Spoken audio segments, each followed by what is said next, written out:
Okay.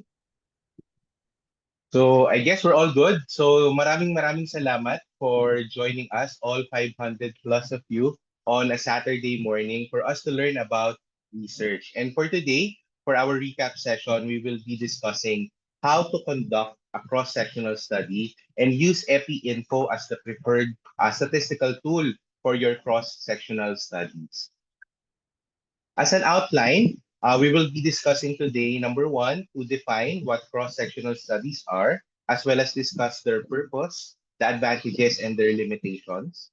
Number two, the steps in conducting the cross-sectional studies. Number three, in developing your questionnaire, which will be your research data collection tool. Number four, to demonstrate the use of Microsoft Excel as well as EpiInfo for your statistical analysis. And then lastly, writing your paper, writing the report, including the results of your study. So to start off, let's review what are cross-sectional studies. So cross-sectional study belongs to the family of observational studies as opposed to interventional studies. So ibig sabihin nito, wala tayong ini-introduce na intervention. And under observational studies, there are four types of study designs, which will include case series, cross-sectional studies themselves, case control, as well as cohort studies.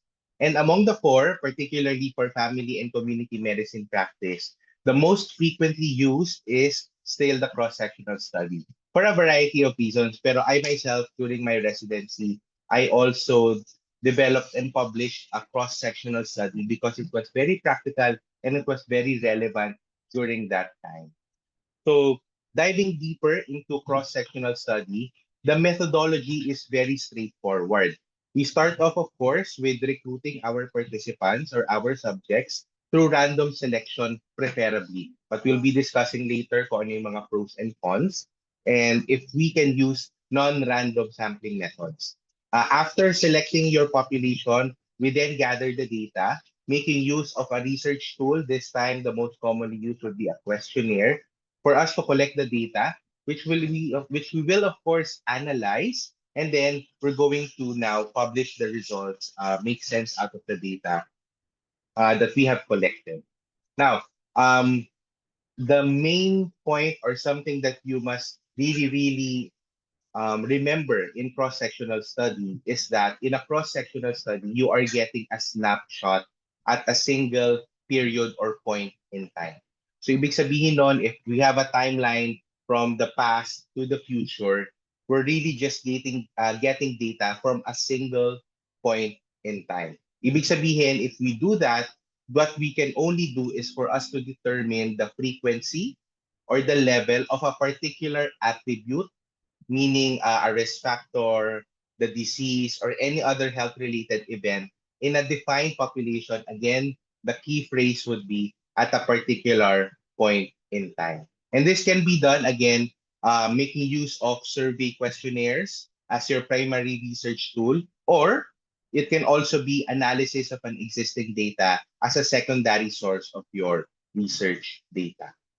Now, given those characteristics of a cross-sectional study, we usually use cross-sectional studies to determine the current status or a situational scoping of a particular point in time, of a particular phenomenon at a particular point in time.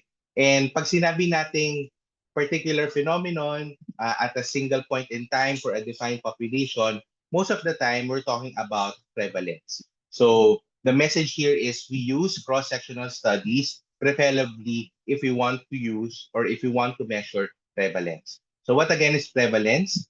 Prevalence is the proportion in a population that at the time of the study has the disease or the risk factor. So both old and new cases, kung sino yung merong expected na attribute, may it be a disease or a risk factor, we try to measure all of them. So that is prevalence. Now, in doing so, measuring prevalence is very important because it provides us or it communicates to us relevance when it comes to the burden of disease. If we know kung sino yung, for example, may hypertension or diabetes in a given population at a defined point in time, then we can say that this is the current or the burden of disease for that particular point in time. And knowing the burden of disease is important because this will help inform us sino yung gumagamit. Kung ito yung mga groups of patients na may sakit at this particular point in time, we can use this data to establish sino yung gumagamit.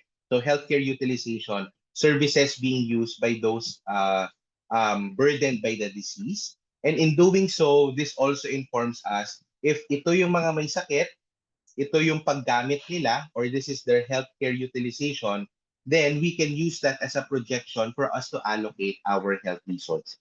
So in public health work or in healthcare management, these data is very important for us to allocate, no, ito yung mga kailangan natin resources in the future kasi ito yung utilization pattern for this particular groups of patients. Additionally, we can also use cross-sectional studies, pinaka-popular. Way back med school, ito yung pinaka-popular. This would be your KAP studies or studies that assess knowledge, attitudes, practices, and even beliefs. We use this, of course, for us to understand the health behavior of a particular population, again, at a particular point in time. And we use the data gathered there or the results as basis for designing ano yung mga public health measures na gagawin natin. So it's usually used for planning health intervention. We can also use it to measure the difference in status before and after. But given the nature or the characteristics of cross-sectional studies, as mentioned before, there are actually better studies that we can use, such as cohort, case control, probably experimental, again, depending on the nature. But we're just showing this to you. It could be an alternative if, for example, there are constraints in your research study. Not the best, but could be used. Okay? And then also, we can use cross-sectional studies to establish an association between a risk factor in a disease or an outcome. For example, in this study presented to you, the association is the vices of smoking and alcohol in relation to high school students. May it be junior high school students, or they can also be senior high school students. So again, the word here is association, but we cannot determine causality or temporal association. Ibig sabihin nun, it doesn't mean na kapag senior high school student ka, automatic, you're prone to using cigarette smoke or prone to using alcohol. It doesn't, we cannot definitely determine that in a cross-sectional study. We just present the facts as they are. Okay, and probably make some computations regarding associations. Okay, another purpose of your cross-sectional study is that we can use it for validation of diagnostic tests. So pag sinabing validation of diagnostic tests, we're talking about here sensitivity, specificity, positive, negative predictive values. So we're basically comparing the result of an instrument, a new instrument. In this case, it's DRE with the reference standard. In this example, it would be biopsy in relation to determination of your prostate malignancy. We use this, we measure all of these things cross-sectionally at the same time in a specified population. So again, you can use cross-sectional studies for validation studies, for diagnostic tests. Okay? Now, even though cross-sectional studies is non-interventional, it's observational in nature, it can actually serve two purposes. It can be descriptive or it can be analytical when it comes to statistical analysis. So pag sinabi natin descriptive, what we're doing here is just we're really providing the estimates. We're describing the data as it is. So we're going to get data in relation to prevalence of a disease, prevalence of traits such as smoking behavior, attitudes, knowledge, the works. Okay, so the usual. So what would be your descriptive statistics? Just your frequencies, just your usual percentages. Okay, those are descriptive statistics. We can do it a step higher and actually use these data for analytical purposes as well. Pag sinabi na natin analytical, we're now assessing associations between different variables. In the example presented kanina, what would be the variables? Again, the vices of smoking and alcohol. Will there be an association if junior or senior high school student ka? So really, it's just an association. Now, for us family physicians, especially for our residents and even our consultants, what we are advocating for is beyond the usual descriptive data, which is quite simple. We advocate the use of um, or analyzing your data for analytical purposes as well. Okay, so descriptive, it's a given. That's actually a minimum expectation for our cross-sectional studies. So for us to really provide meaningful, much more meaningful data out of our study, we do analytical cross-sectional studies much more. Okay, so much preferred. Now, why is cross-sectional study very, very popular? Not only for family physicians, but also I think for the general population of researchers. It's very, very popular because of its advantages. Being it's faster, mabilis kasi nga we're just measuring data at a single point in time. It's just a snapshot of a single point in time. So mabilis siyang kunin. And dahil mabilis din siyang kunin, magpapasurvey ka lang din naman, it's relatively inexpensive. So, ako back during my residency, ano lang ba ginastos namin? Actually, printing lang naman ng papel ang ginamit namin for our research instrument for the participants to answer. But other than that, wala naman kami masyadong ginastos for the study. Additionally, it can be conducted either before planning a cohort study or a baseline in a cohort study. So in a cohort study, remember, what we're doing here is we do it prospectively. So if you need baseline data before you do the prospective measurements, a cross-sectional study would be used in this case. So for baseline studies, situational, ano yung present, ano yung current, ano yung status quo, mabilis and inexpensive. Those are the advantages of a cross-sectional study. But again, it comes, of course, with its own limitations. With the first one, and I think the most important is we really cannot derive causal relationships. We can derive associations, but we cannot derive causal relationship. Ibig sabihin, we cannot say that one led to the other. Okay, so kanina doon sa previous example natin, we cannot say that because you are a senior high school student, this now led to you practicing smoking and alcohol. We cannot, that's erroneous. We cannot determine that in a cross-sectional study. At the same time, no temporal relation din tayo. So ibig sabihin, it doesn't mean na this is the before and then this is the after. Since we're just taking a snapshot, we're getting both the before and after all at the same time. We cannot say what is the cause, what is the effect. We cannot say that this is the first thing that happened which led to the second thing. Kasi the reverse might be true as well. Okay? It's not sufficient to show disease trends as well. Remember, this is just a snapshot at a single point in time. So you cannot determine a trend kasi nga it's just one measurement at a single point in time. And it's also impossible to apply if the disease or the risk factor are rare. So for rare cases, for rare diseases, rare exposures, still the best methodology would be a case control. Okay, for a case control study. Now, okay, I will pause at this point. Dr. PB, requesting your assistance on this one. Do you have any questions or points for clarification regarding the characteristics of a cross-sectional study? Yes, our speaker, Dr. J. Cortez, wanted this session to be as interactive as possible. So after sharing a few slides, we will open the floor for your questions and answers. So to our 600 plus participants, if you have any questions, just type them in the chat box and we will try to answer all of them within the allotted period of time.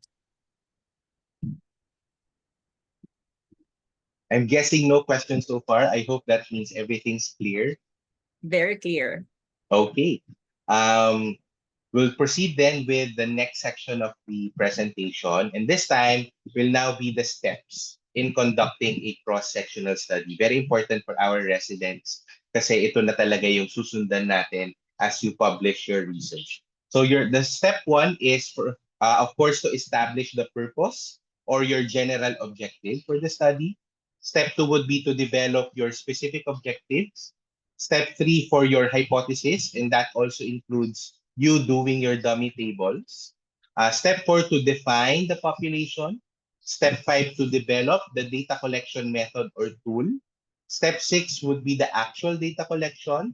Step 7 would be data analysis. And then lastly would be writing the report, following certain guidelines, which we will be discussing in a little.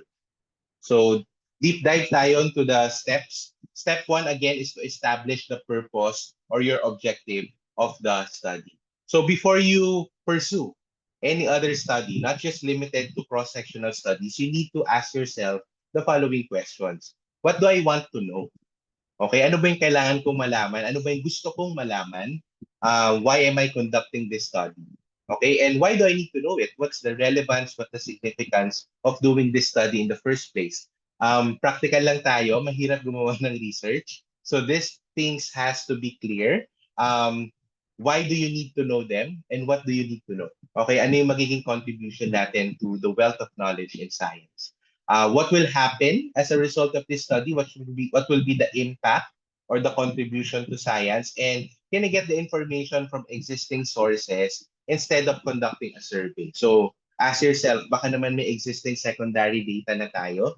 No need for us to do a primary data collection such as a survey, which again is time consuming. So um, across the board, across the different study designs, these are very practical questions to ask.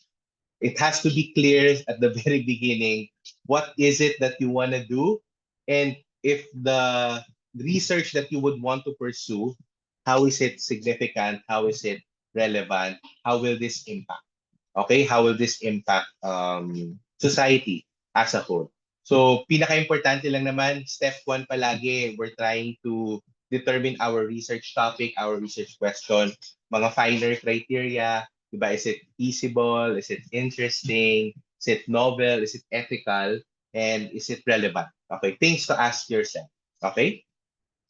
Now, if for example, clear na sa'yo what you want to do, ask yourself, if what you want to do is for you to determine or measure the presence of a disease or a risk factor, what you want to do is to measure or assess knowledge, attitudes, behaviors, and practices, perceptions, if you want to establish association of risk factors to development of a disease, or if you want to do validation of a diagnostic test. So again, sensi, speci, mga predictive values. Then the research designed for you is indeed a cross-sectional study. So this is just a review of what would be the best uses of a cross-sectional study.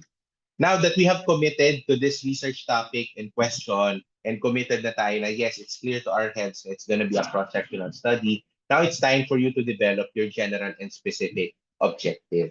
So pag sinabi natin general objective, it's just a general purpose or the goal of your study. Okay, so the question you should be asking yourself, how will this contribute to society or to healthcare? Okay, and then out of the general objectives, we now specify our specific objectives. For the specific objectives, the mnemonic is SMART.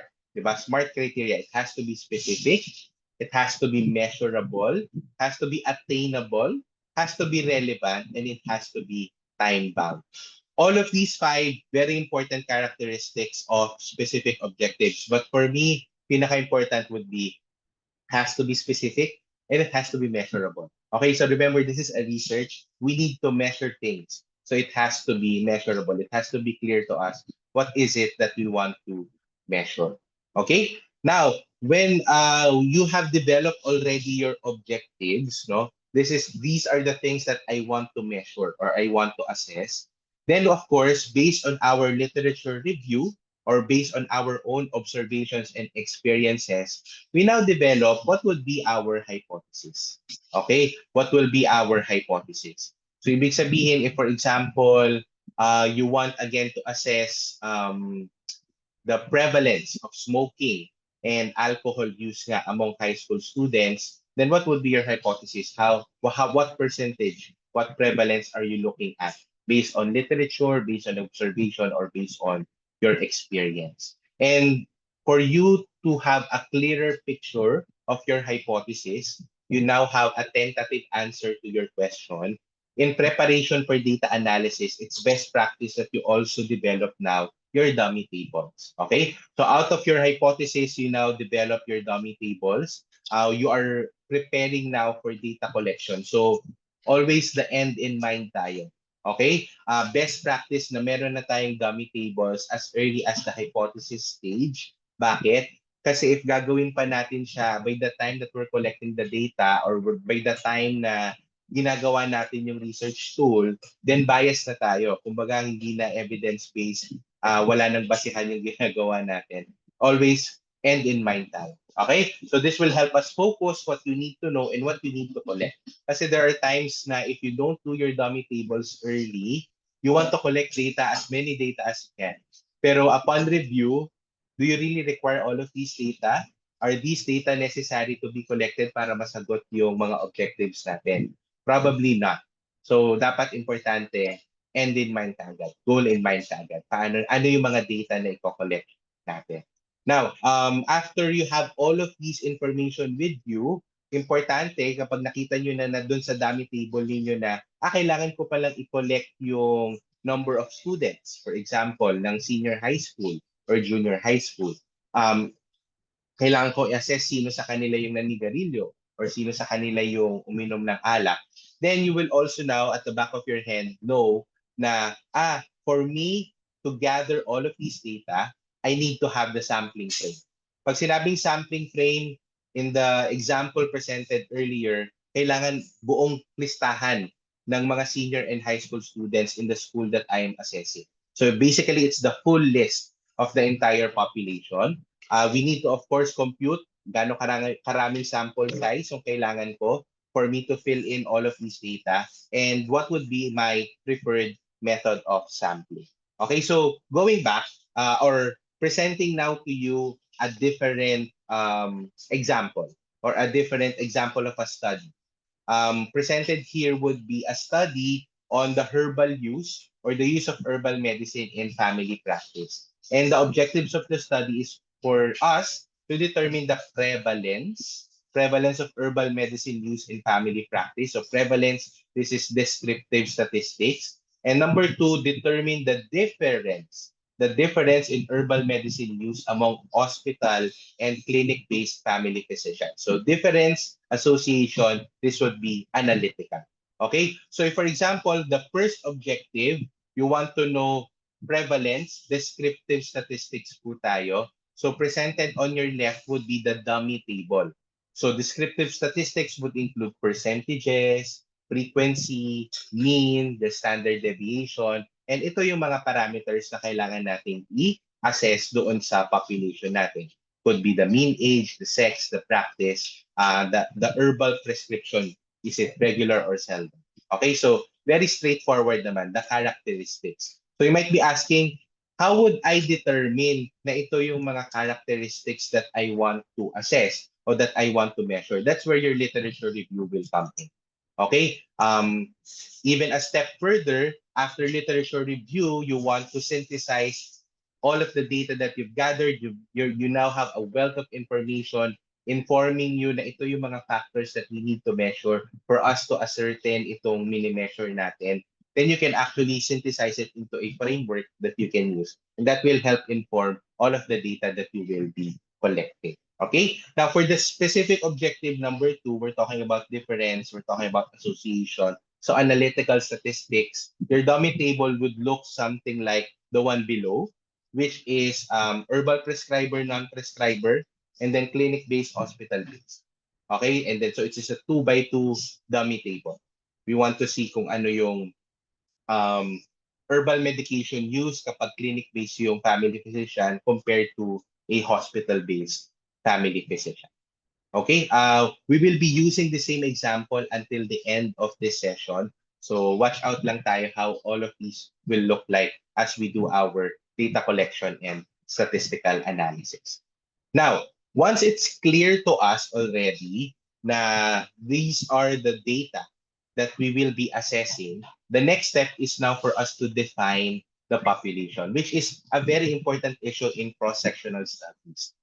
Remember, in a cross-sectional study, we are only assessing or measuring a specific population group at a specific point in time.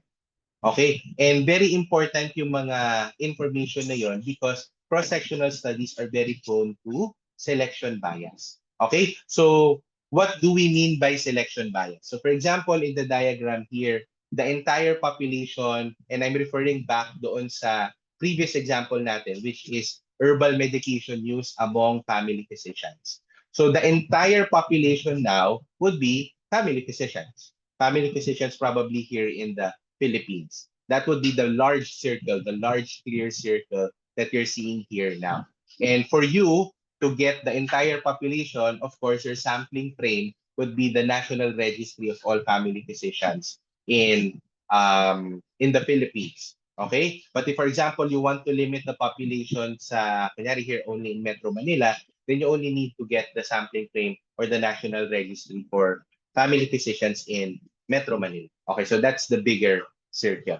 But of course, in as much as we want to, it's not feasible and it's not practical that we assess the entire population. Kasi for example, here in the Philippines, more than 4,000 na yata tayo na family physicians in the PAFP. So can you imagine, kailan pa kayo matatapos ng residency if you're going to assess all 4,000?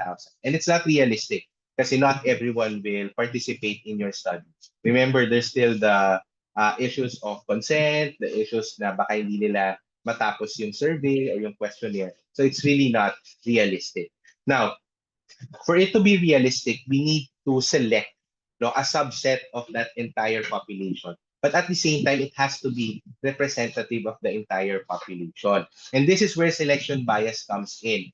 Our methodology, how we selected that subset of the population, is very, very much important because there's an issue of representativeness. So again, going back to the example, if the example you want to measure nga or assess the herbal medication prescription practices of family physicians in the Philippines, for example, will it be, magkakaroon ba tayo ng bias if we simply select yung mga family physicians here in Metro Manila? Diba? Magkaiba yung magiging conclusions natin. If we limit our selection of participants to Metro Manila, the conclusion that we derive there might be entirely different if we also include family physicians from those outside of Metro Manila or probably in the rural areas, in the provincial areas. Kasi they are different. Magkaiba yung characteristics. So it's incumbent upon you as the research designer. How do I ensure representativeness so that I do not commit selection bias? Diba? I do not commit selection bias. How do I ensure that the sample that I will be getting for this particular study is representative or generalizable to the larger study population?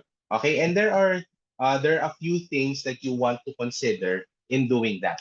So how do you now define or select the study population, the subset of that larger general population? So it's important for us to determine sino sino ba yung i-include natin? Ano-ano yung mga characteristics nila? And this is where the inclusion and the exclusion criteria comes in. Okay? Inclusion criteria, very straightforward. What are the characteristics of the participants that we want to recruit for our study? Inclusion criteria could be an age range, kunyari 25 to 30 years old lang. You want to include both male and female. You want to include, for example, both diplomate and diplomate family physicians as well as fellow family physicians. Pero hindi muna kasama siguro yung residents, hindi na muna kasama yung mga CFP for some reason, no? That these are the things that you need to decide on. Mas ang importante dito is depending on your objective, how do I ensure that I answer the objective by making sure that the subset of the population that I am assessing is representative of the larger population. Okay? Now, of course, if you have an inclusion criteria, meron ding corresponding na exclusion criteria. So, paalala po, usual common mistake po ng mga residents natin or even for novice researchers, what they usually do is kung kunyari The inclusion criteria is 30 to 50 years old. Ilalagay nila exclusion criteria less than 30 years old or more than 50 years old. So the message here is the exclusion criteria is not the direct opposite of the inclusion criteria. The exclusion criteria rather are those who fit the inclusion criteria but should be excluded because the data that they contribute may not be accurate or magugulo niya yung results ninyo. Okay, so again, going back to the example, herbal medication use among family physicians, probably can give it some thought na even though pasok siya sa age range, male or female siya, nasa Metro Manila siya, tapos nasa clinic setting siya, probably I will consider excluding this participant kasi lifestyle medicine physician siya. Bakit? Kasi if you think about it or based on literature, lifestyle medicine in itself is really prescribing or has the tendency to prescribe herbal medications compared to non-herbal medications. Okay, so may rationale. May rationale kung bakit gusto mo silang i-exclude. Kasi pag sinama mo sila, maraming lifestyle medicine physicians, so are the lifestyle medicine physicians necessarily reflective of the general population of family physicians? May not necessarily be so. Okay, so these are the things that you need to consider. Okay? Consider in your inclusion and in your exclusion criteria.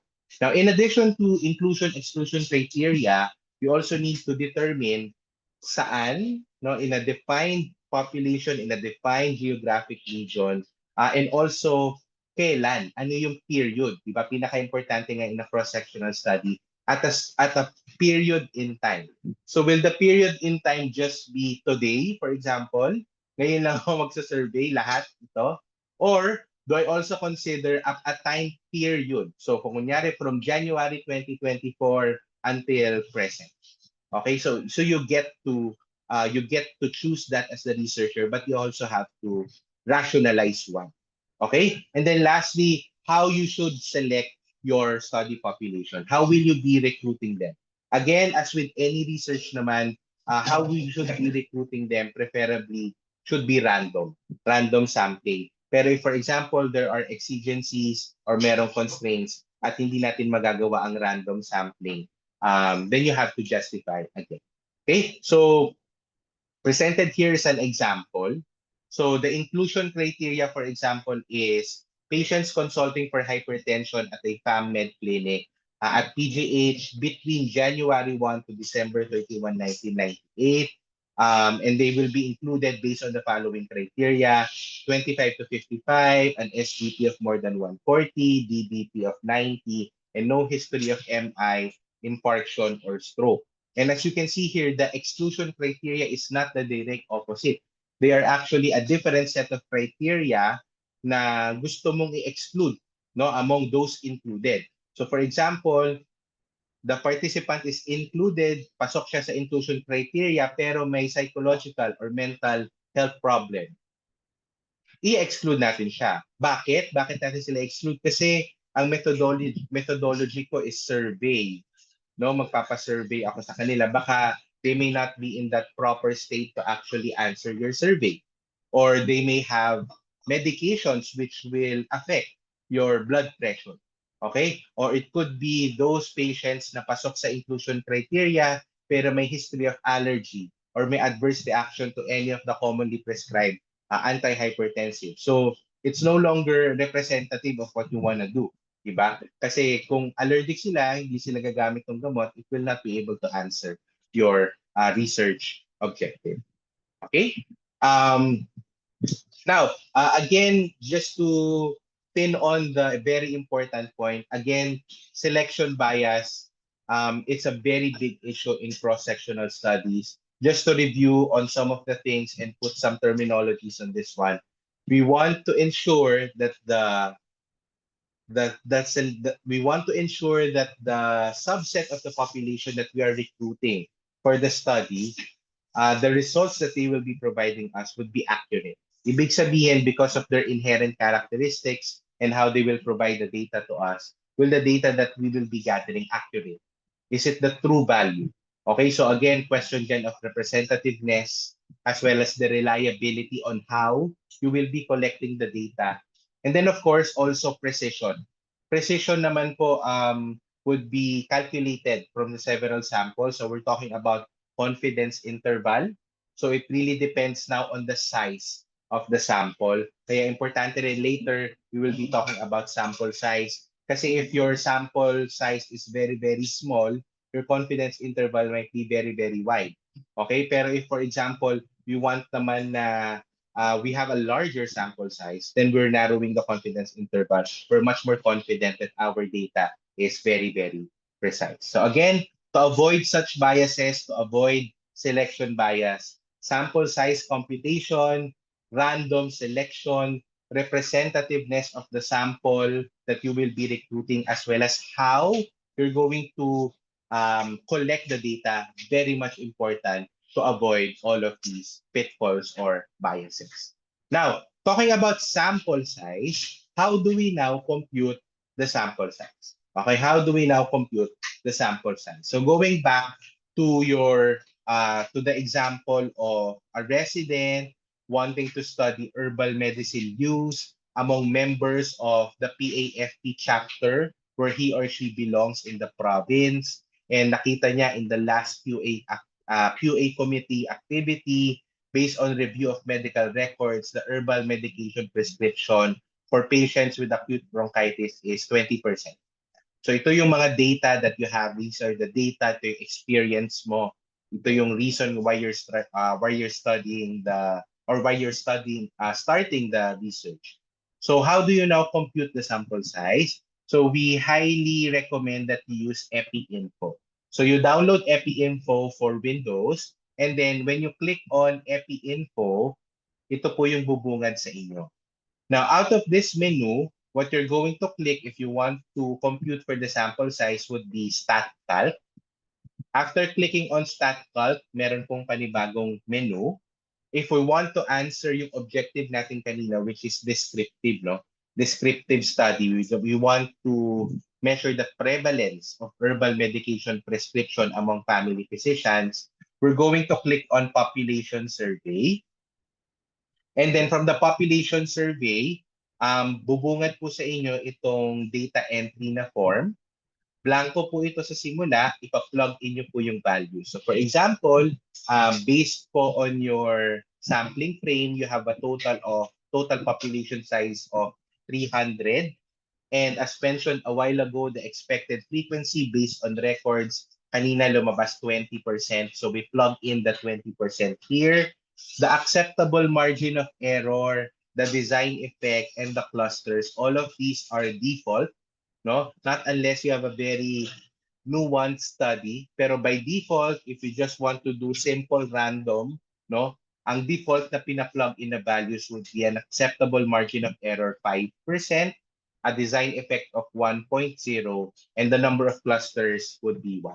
I don't want to make things complicated for you, pero for me as a resident, these were enough information already. Not unless gusto niyo pa may staging ng samples, may different clusters kayo na asikasuhin. Pero if mag-iiba yung ibang values natin, we can discuss that at a different time. Pero for the purposes of this example, and the most common scenario is acceptable margin of 5%, design effect and cluster of just 1. Okay? And then after plugging these values, again, by convention, the confidence level that we set is 95%. But that's a given, 95%. And based on the calculated sample size, it's about 135. Okay? 135 total sample size.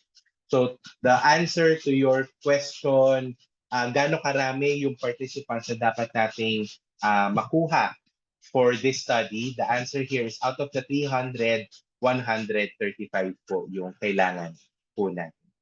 Okay? Again, now that you have the number, no? Now that you have the number of participants that you will be recruiting, that's 135. Now, how will you now recruit the samples or the participants of the research? The best approach is still random sampling. Again, random sampling pa rin because you are eliminating all other factors for the selection of that sample and you're leaving it purely to chance. Yun ang ibig sabihin ng random sampling natin. Bakit importante po ang random sampling and we leave it to chance? Kasi it eliminates or at least somehow reduces, even out, it removes from our considerations na baka merong mga unique characteristics yung sample na i-recruit natin which might affect the results of our study. Okay, so if by chance, we're trying to eliminate that through random sampling. Again, very important for you to do this, pinakamaganda sana meron kayong sampling frame. It's the complete list of your study population. Pag sinabi natin sampling frame, kanina po doon sa example natin, if it's herbal medication, prescription, among family physicians in your chapter, then your sampling frame would be the list, no? The list of all PAFP registered or family physicians in your chapter. That's your sampling frame. But if, for example, gusto mo naman on patients, kunyari lahat ng cancer patients, or as particular cancer in my hospital, yun yung gusto kong population, then your sampling frame would be a complete list of the patients na merong cancer of interest for a particular period in time. And pwede kayong lumapit sa medical records ninyo. Based on your ethics review board, pwede nilang ipa-de-identify yung names ng pasyente. Pero all in all, what you want is a complete list. Sino yung mga pasyente na kailangan na. And then from there, it could be simple random. Simple random sampling is, pwede kayo mag-fishbowl method, no? You're completely blinded kung sino yung mga pipiliin ninyo. Or it can be systematic random. Ibig sabihin, every 5th, every 10th name, ito yung pipiliin natin. Now, if for example, hindi magagawa ang random sampling, and this you will have to really justify that random sampling is not feasible, then that's the only time na magko-convenience sampling.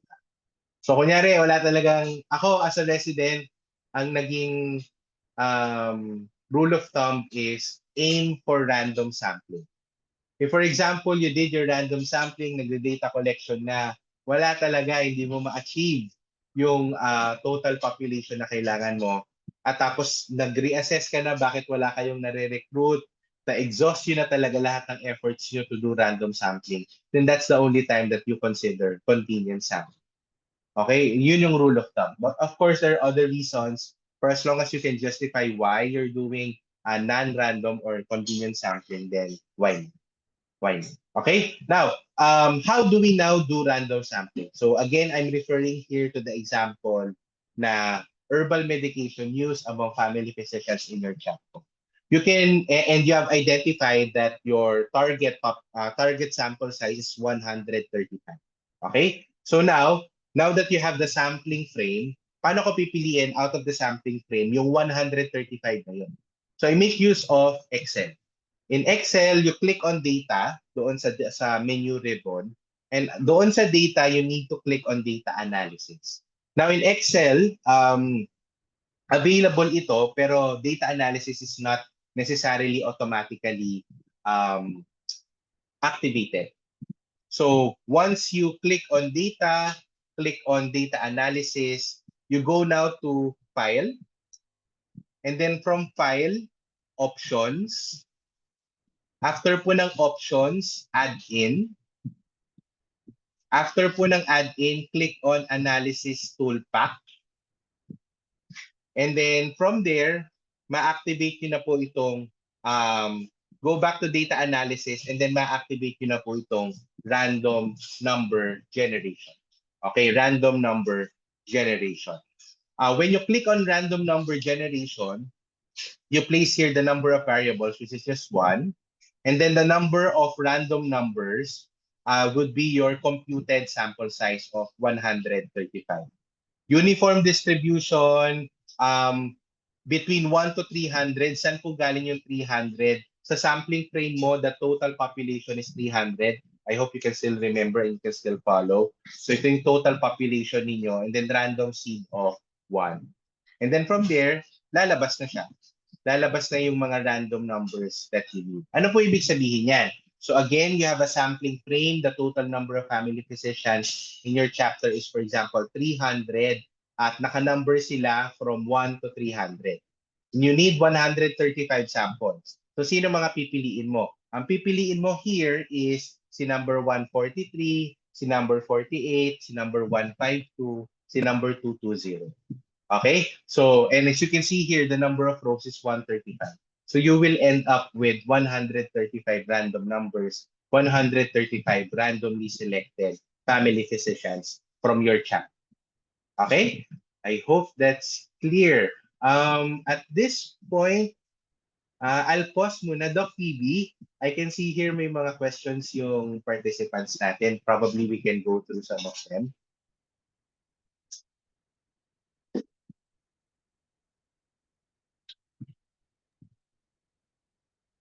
Hello. Doc Jake, mukhang Yes, Doc. nag-power. Sectional Ayun, study. ay ba? So I think Hi. already sufficiently answered the first question. It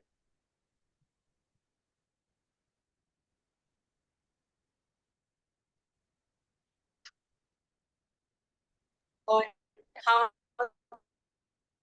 to brown out po dito. Hello, I'm Dr. PB Bascuña from the Bicol Med. I think you've already answered the first question on even flashed the EpiInfo StatCalc or MS Excel demonstration on computing for the sample size. So I'll proceed to the second question. Do we need to create theoretical and conceptual framework in cross-sectional study? Hi, Doc PB. I'm not so sure if ako yung delayed or ikaw, pero before I answer, coming in clear naman.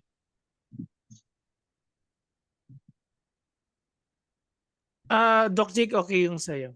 Okay naman. Sige po. I'll go ahead and answer the question. For the question na do we need to create a theoretical or conceptual framework of the study? Yes, I would say it's still preferable that you do. But it's not a gift, it's not a hard rule. Again, ang makakasagot nito would be your own training institutions, will also be your ethics review board who will be reviewing your study. At pag sinabi nila na kailangan meron kang framework or they prefer na meron kang framework, yes, gagawa tayo ng framework. But at the very minimum, do your literature review and then like I mentioned, you can synthesize that into a framework that will help inform the methodology of and the conduct of your study. So yes, preferably ako personally, yes, make a framework for your cross-sectional study para you are guided in everything that you do. Thank you, Doc Jake. Can you hear me now po? Yes, you're back, Doc PB. Okay, thank you. I'll just turn off my video. So the next question is, Doc Jake, we encounter call for research participants or to answer surveys, especially if the target sample are family medicine residents. So marami niyan sa group chat, sa email. So what is the potential sampling bias that this method of recruiting research participants might entail? Now, if I understand the question correctly, this would be yung mga surveys na you put online. Yes, And then po. kung sino lang yung sumagot. For me, the bias there is there's still the risk of selection bias. Bakit? Kasi when you think about it, even though you have set the criteria, usually, nakikita ko, Google form, when you click on it, meron silang criteria, and kung pasok ka dun sa criteria, you can proceed to the study. Pero pag hindi ka pasok sa criteria, hindi mo nasasagutan yung survey question. Anong risk doon? Una, if you're just putting it out there, you don't have a sampling frame, there's the risk na hindi mo talaga mahanap yung mga participants na hinahanap. So baka hindi mapaabot sa lahat, no? Yung survey na ginagawa mo. Consider this na ang social media is only accessible to the relatively younger generation. Paano kung ang research mo is gusto mo palang hanapin yung mga medyo more tenured or more mga masters natin, no? Na population. So hindi mo sila matatarget. So may limitation ka na kagad on how you're going to recruit your subjects. Additionally, doon sa pag-identify if pasok sila or hindi sila pasok sa criteria ninyo, it's not a foolproof method.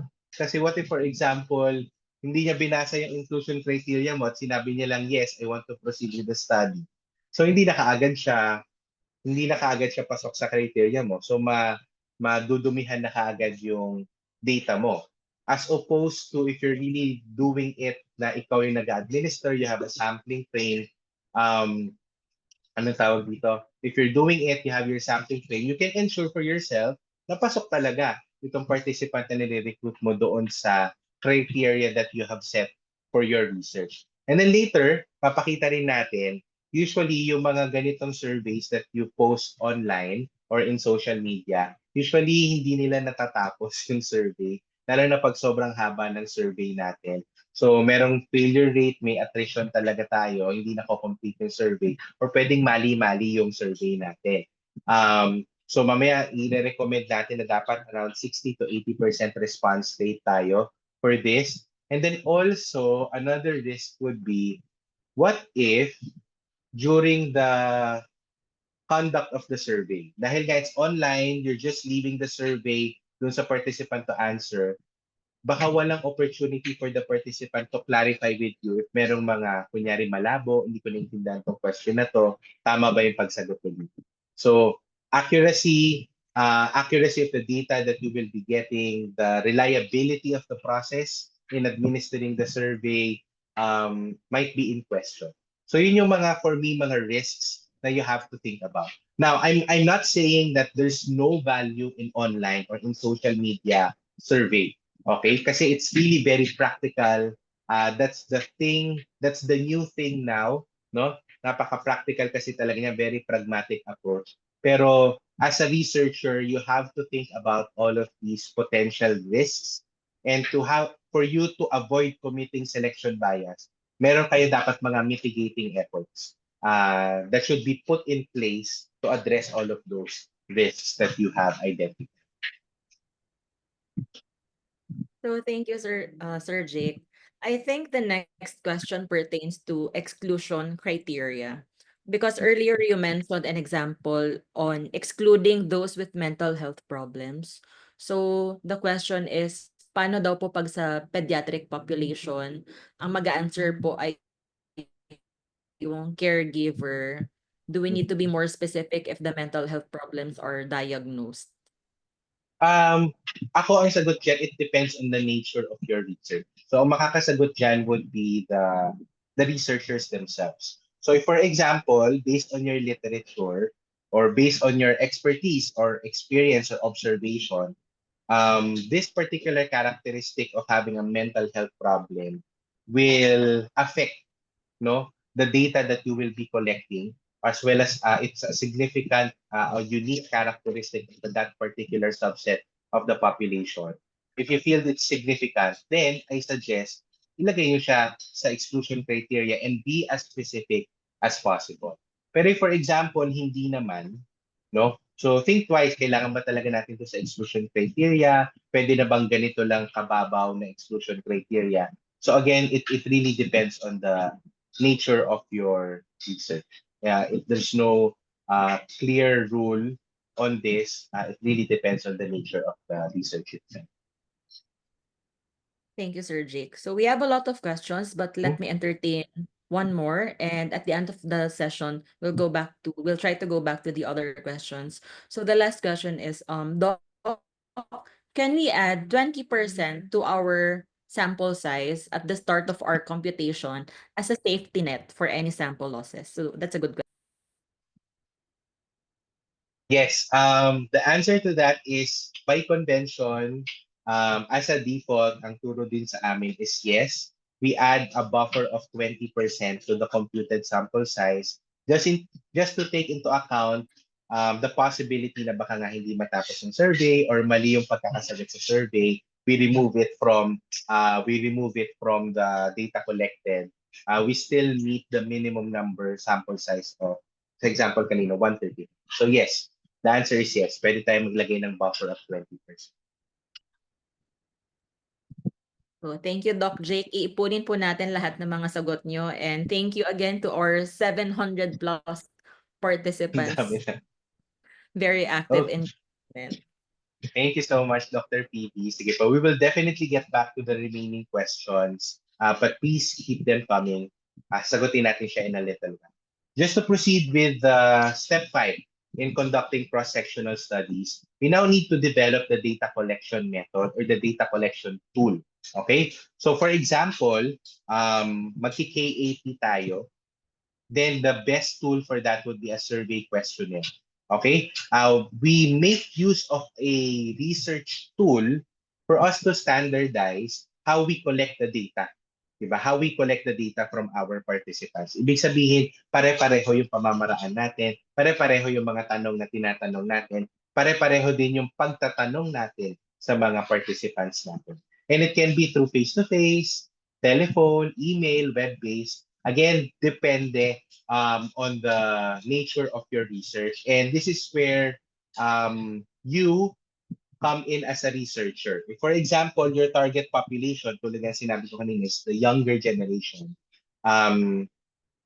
then probably you can consider social media, no, as your platform to administer your data collection tool. However, for example, medyo may edad na yung population ng research ninyo, then probably kailangan interview, face-to-face yung gagawin na. So again, may mga ganun tayong factors that we need to consider. The message here is you select the platform that will best reach your intended population. Okay? Dapat mapaabot natin sa kanila yung data collection tool natin. Okay? Another challenge here when you're developing your data collection tool is information bias. So dito na papasok yung art of really constructing your questions. Is it straightforward? Is it really asking what you're supposed to be measuring? Yung phrasing ba niya, hindi siya double-barreled, hindi siya vague, no? It does not ma-eliminate natin yung social response bias, no? So it's how you formulate these questions that come into play. And then also, once you're done with constructing your data collection tool, it's very, very important that you pre-test / pilot test your questionnaire or your research tool. Okay? Ibig sabihin, hindi porket nakagawa na kayo ng tool at na-compute na yung sample size, administer ka agad. We need to be sure first that your tool is working as intended. So you need to pre-test your questionnaire. And usually a good number is 10, 15 participants who demonstrate similar characteristics, particularly educational attainment, to your intended population. So for example, in the example kanina, herbal medication prescription among family physicians, then probably you can pre-test it to other family physicians as well. Okay, so almost similar characteristics. But definitely, do not pre-test them na parang, di ba kanina, 135, meron na tayong randomly generated numbers. Then, yung magpi-pre-test is yung first 10 or first 20. Hindi pwede yon kasi tapos kukuhanan nyo ulit sila ng totoong data after ma-validate yung questionnaire ninyo. So it should not be the case. You should pre-test your instrument to another group of individuals who demonstrate similar characteristics but are not part of your sampling population. Okay? What would be the tips in developing your questionnaire?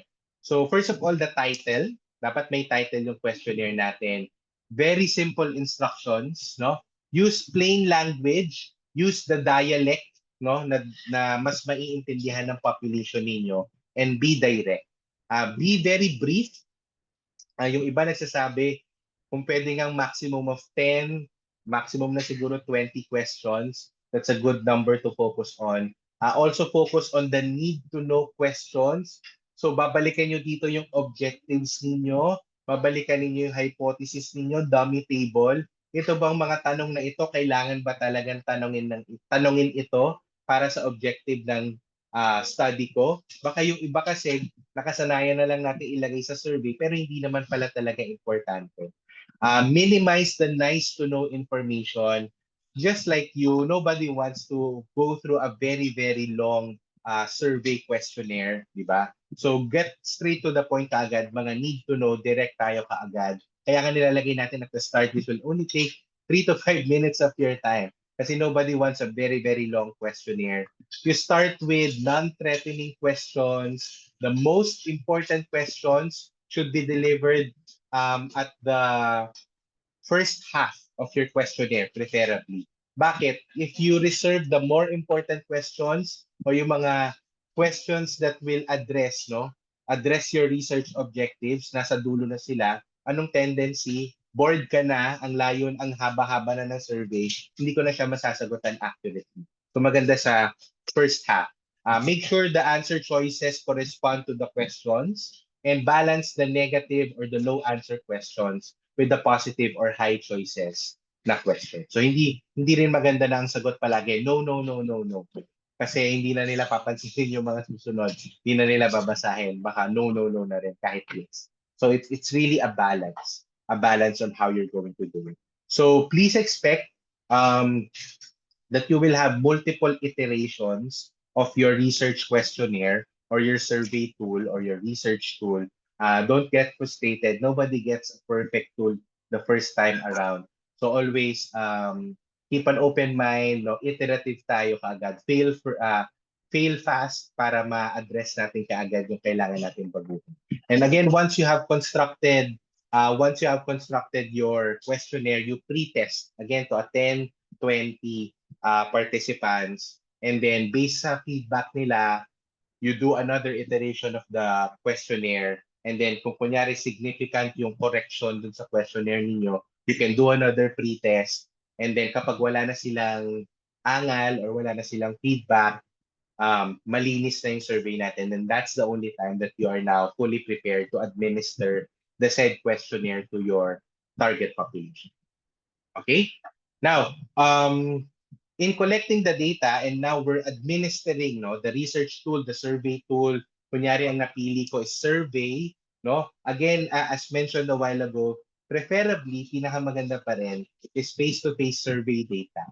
Kasi you are sure na itong respondent, itong participant natin is really your target, no? And masasagutan nila na maayos kasi you have the opportunity to explain the survey verbally, and the participants themselves, they have the opportunity to ask questions and to clarify if meron pa silang mga problem dun sa questions or sa choices natin. And also, just to reiterate, electronic or web-based surveys, yes, we can definitely use them, no? Pero just be mindful lang, the target response rate natin is 60 to 80%. Dapat yun yung tina-target natin. Now, so how is this different dun sa question kanina na 20% buffer? Okay, so by default, once you have computed your sample size, we add a buffer of 20%. We add a buffer of 20%. But for electronic or web-based surveys, you might want to tweak it a little bit. Instead of parang times 20% and then you add it to the sample size, what you could do is you have your calculated sample size divided by 80% or 0.8. And then you will have that number of participants, no? The number of participants na dapat sumagot ng survey niyo to ensure that you have a response rate of 80%. Okay? You can do the numbers, you can run the numbers. It's quite similar pero may konting differences lang. So, kunyari in our example kanina, I hope I'm getting my numbers right.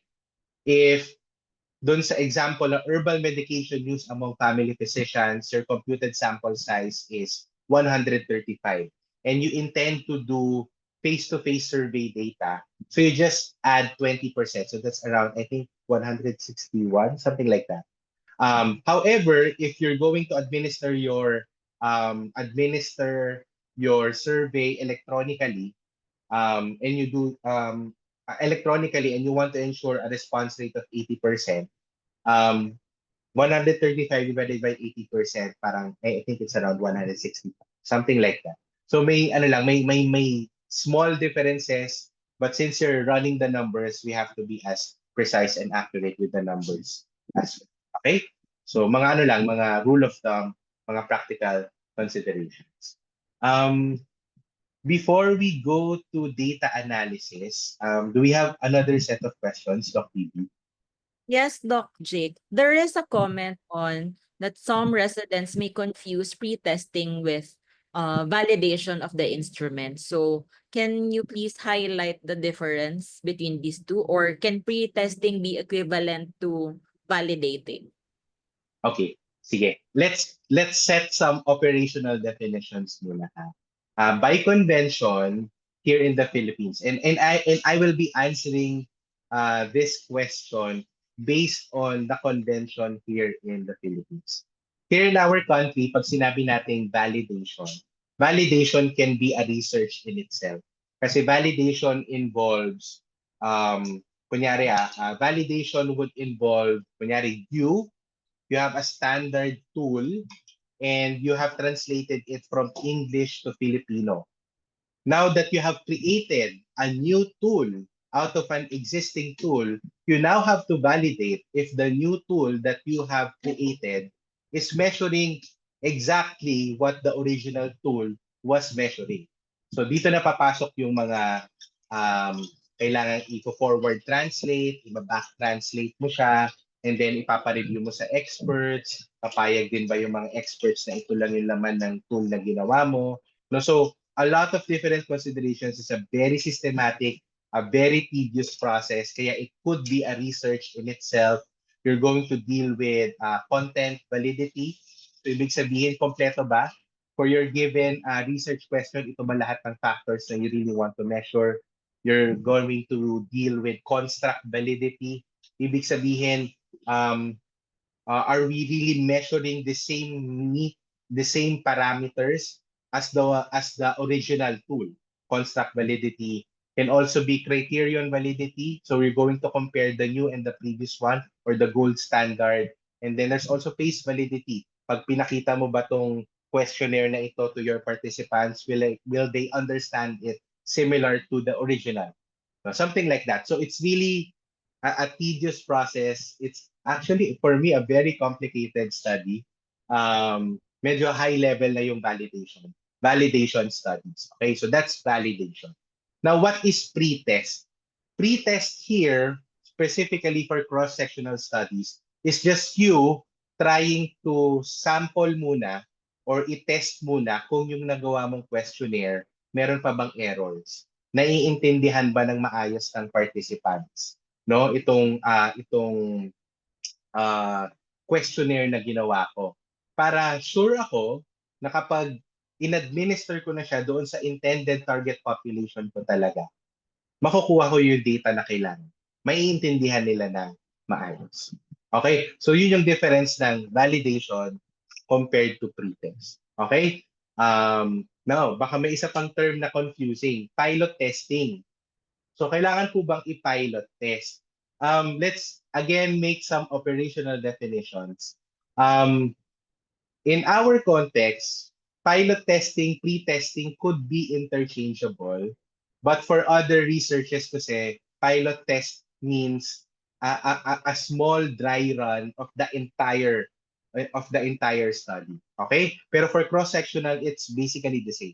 You're pilot testing kasi you're basically administering the survey ulit. That's getting the data. So pilot testing, pre-testing is the same. Okay? So to answer the question, the conclusion, lahat po ba ng cross-sectional research tools, particularly a survey questionnaire, kailangan pong i-validate? The answer is no, not all. Kapag ang question naman is lahat po ba ng gagamiting cross-sectional survey tools kailangan i-pre-test or pilot test, the answer is yes. Yes, at least 10 to 20 participants exhibiting similar characteristics as your target population. Kailan ko po kailangang i-validate yung research tool? Now, to answer that question, it depends on the tool that you are developing and where you got your tool. What are the sources of your tool? If, for example, you are creating your own research tool, diba? Pero you got some of the items from an already existing standardized and validated tool, especially kapag kunyari merong Likert scale or may kinocompute na score, may kinocompute na points. So it's really like it's constructed that way. It's supposed to compute the points that way. Kapag yun ang pinanggalingan ng items ninyo, then definitely you will have to undergo that very rigorous validation that I described a while ago. Kailangan mo i-validate. Pero kung kunyari, ang gusto mo lang naman, and ito yung experience ko ha, kasi during residency, my partner and I did a cross-sectional study on telemedicine use. And we simply had questions on how often do you use it, where are you from, what's your preferred modality or platform for telemedicine. So wala talagang scoring na ginagawa. Really just gathering facts or data from the patients. Then in that case, it may not necessarily require a validation study. What it requires is a simple pre-test or pilot test. Okay? I hope that's clear. I'm open to other questions related to this one before we proceed to the next. I hope that's clear. So, ang message here is all tools should be pre-test tested or pilot tested, but not all tools need to be validated. You only do validation if you got your items from an original, standardized, pre-validated, may numerical assignment or computation na tool. Okay, such as kunyari, PHQ-9, quality of life metrics or inventory. So yun, mga standardized tools na talaga. So that's the only time that you can. Do you have other questions, Dr. PD, in the chat related to this one? Yes, Doc Jake. Let me read to you our last question. Given the uncertainty surrounding the response rate and the feasibility of reaching the target population, would it be appropriate to adopt total sampling po? Regarding total sampling, and by total sampling meaning just get everyone in your sampling pool, tama? If that would be the case, ang sagot dyan is, it depends on how practical or feasible that would be.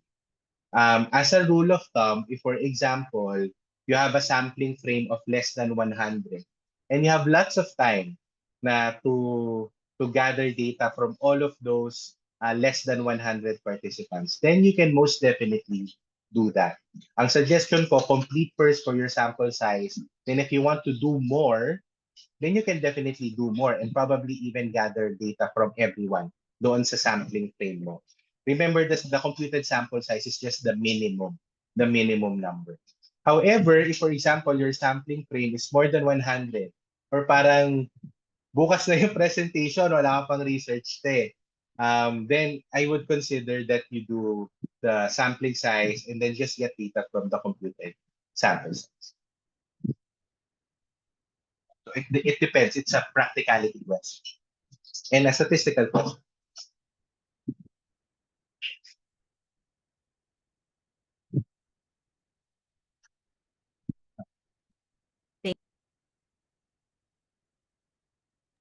Doc Jake, are you open to one more question? Of course, of course. Okay. So, a participant is asking if this is correct. So, in case you use a public domain questionnaire from another author, but you see that some questions are not fit in your study, and you plan to delete or change some questions and plan to pilot or do a pretest for this study. Is it correct po? Is this practice correct? It depends. Pag sinabing public and it's open access, so it's free for everyone to use, for common use for the public, then yes, you can definitely do that. Ang importante lang is you have to describe that in your methodology. So part of the methodology, like you mentioned, is how did you construct your own questionnaire. So pwede mo sabihin from Bascuña et al., items number 5, 6, 7, and 10 were adapted into your own questionnaire, then you can definitely do that. Just make sure you describe it and then you cite the author for proper authorship. No, na ginamit mo siya ginamit mo yung questionnaire nila in your study. However, if it's proprietary, it's not open access, then you have to inform the authors that you're going to do such, and it really depends on them if they're going to approve it. So thank you, Sir Jake. I think that's all for the questions right now. Thank you. May sagutin ko lang tong isang nakita ko, Doc PB. Do we need linguists for tools na translate from English to Filipino? The technical answer is not necessarily.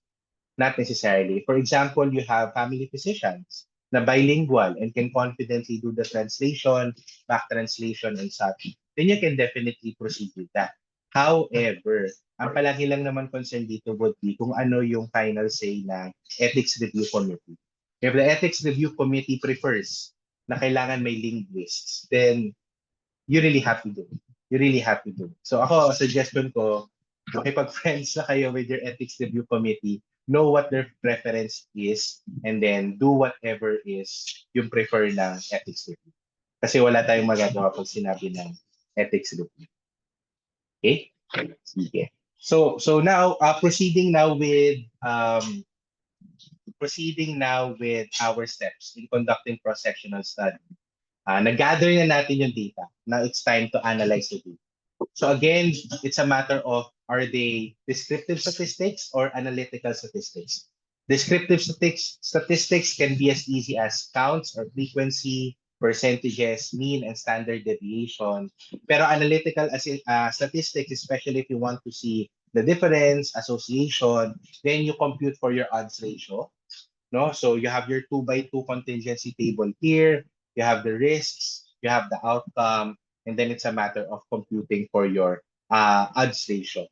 Now, odds ratio, while it's the most commonly computed statistic for cross-sectional studies, it's not the only one. So there are other statistics as well, which we can discuss at a different session.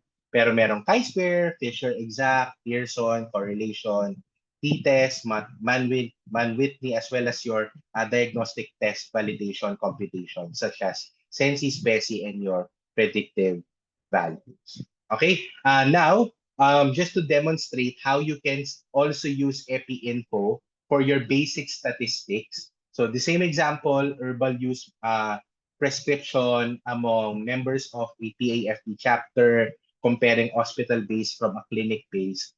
So you have here encoded and tabulated already on Microsoft Excel the responses, no? The responses of your participants. So nakuha mo sex, age, practice, herbal prescription, and the number. Remember, ito rin naman yung mga parameters na nilagay ninyo dun sa dummy tables ninyo. Okay, so as you can see here, the dummy tables, ginagamit talaga siya ha. So kung ano yung dummy table, yun din yung itsura ng data ninyo when you do your encoding. And once you have saved this, you've done the encoding, no? Bubuksan na natin yung EpiInfo ulit. From EpiInfo, we're now doing statistical analysis. So we need to analyze the data, click on Classic. And then as you can see here on the left-hand side sa my Command Explorer, we're going to now upload yung Excel file natin by clicking on Read. After Read, you find your file. No? So magpa-pop up ulit yung window, hanapin yung folder and yung file. And then click on kung ano yung source ng data natin. So in this case, it's sheet number 2. Then from there, makikita nyo, successful yung uploading ng file kapag lumabas po ito, no? The current data source, the record count, dito po sa output, no? Andito po yung output na window na. Now, if for example, based dun sa example natin, what we want to compute is the mean, di ba? We want to get the mean age. So to do that, balik ka ulit sa Command Explorer. Under Statistics, you click on Means. And then lalabas po itong pop-up na to. Based on our dummy table, what we want to compute is the mean age. So just click on the mean age. And then lalabas po siya. So ang mean age po natin dito is 48.63 with the standard deviation of 12. And once you've computed that, you plug that in sa dummy table natin. Okay, so as you can see here, talagang ginagamit yung dummy table natin. Now, the next group of data that you want to compute would be yung the frequency ng sex, practice, and herbal prescription. So for that, again, balik tayo sa Command Explorer ng EpiInfo, under statistics, frequencies, no? Frequency. And then you can select here ano yung mga ipapakompute natin. Based dun sa in-upload natin Excel, we want to get the frequency of sex, practice, and herbal RX or prescription. And then lalabas po yung frequency natin dito. So 78, 62 percentages, no? And then when you scroll down in the same window, no? And for practice, and then ayan yung for herbal RX, no? I'm really just scrolling down.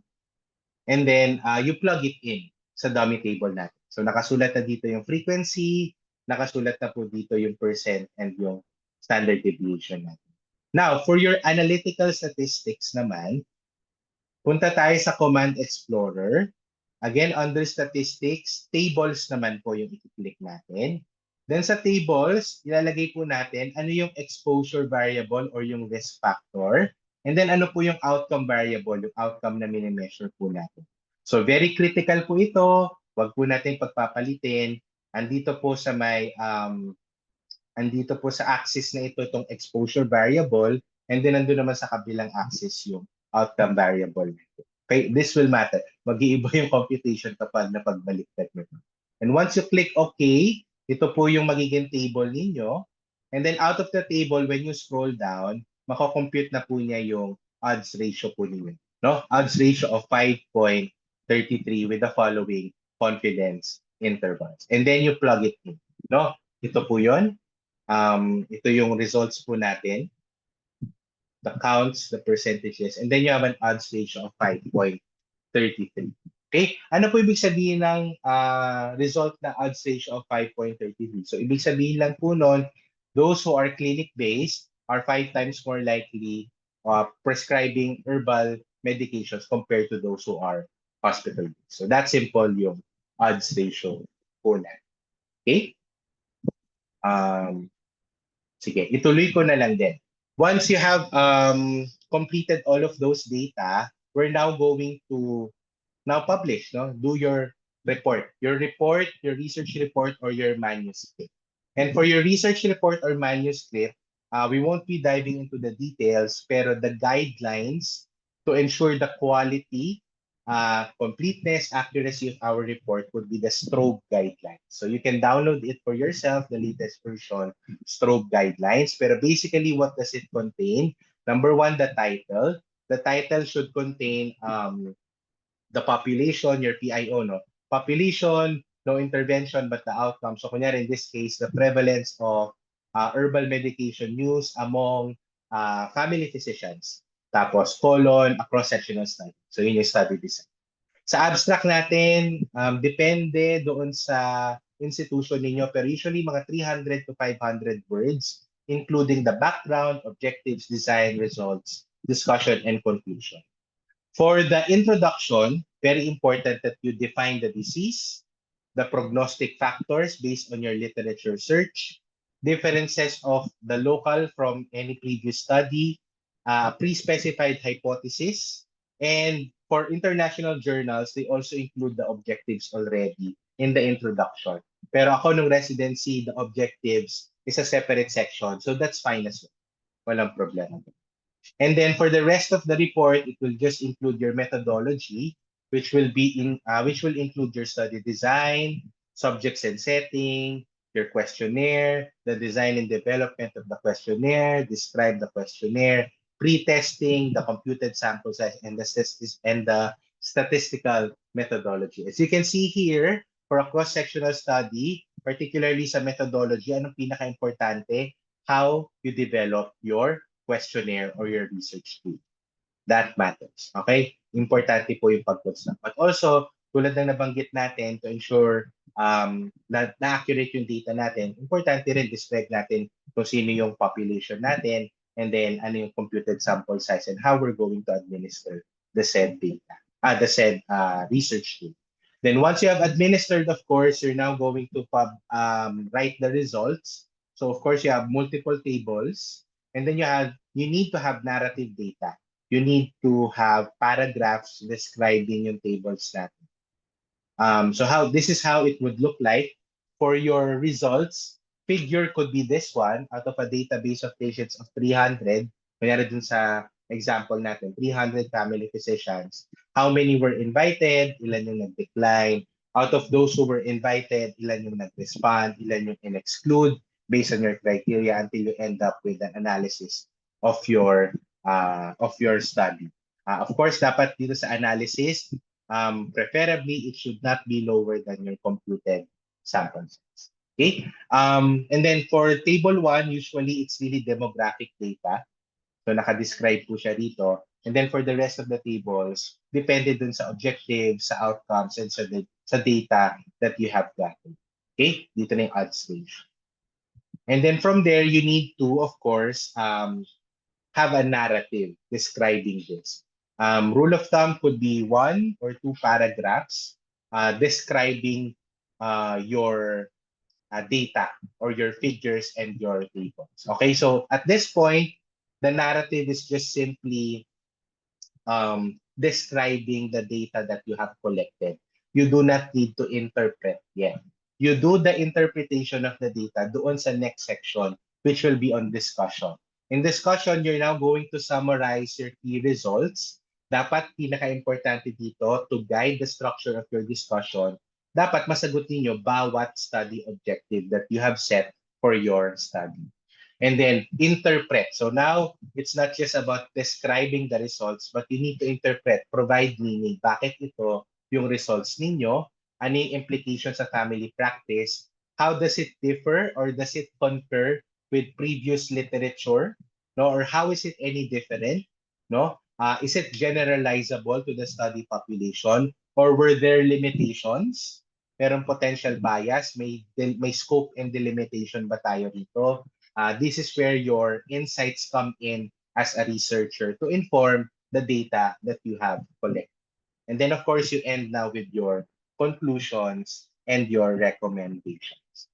And that concludes the lecture part of of our recap for today. But I'm very sure may mga questions pa po tayo. So we're here to answer all of your questions if you have any more. Doc PV?